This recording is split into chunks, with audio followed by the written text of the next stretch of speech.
kiwasan lang, gilid muna kasi lakas ng ulan, hindi makita ang sitwasyon. So zero visibility dito sa Baguio pag ganito talagang sitwasyon dito pag masyadong malakas ang ulan.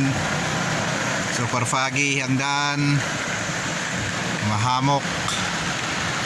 So ingat lang mga drivers.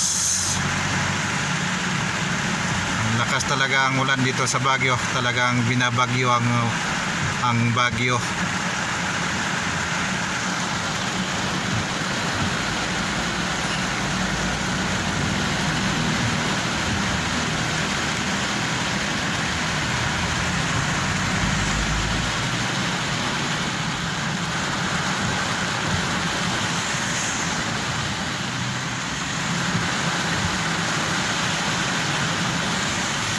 Dami na ring baha dito sa Baguio. Hindi lang sa Lulansang binabaha, pati dito sa Baguio. So, marami ring lumikas dahil sa landslide. So ingat lang mga kakimbus.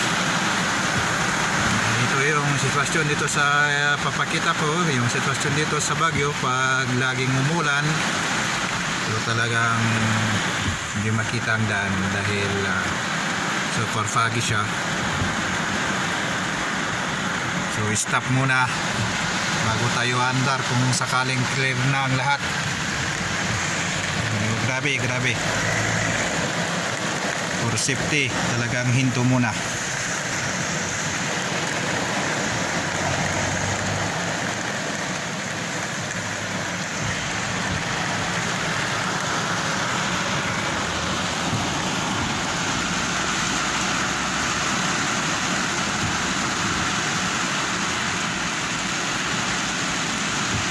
Thank you for watching and update sa nangyayari dito sa Baguio.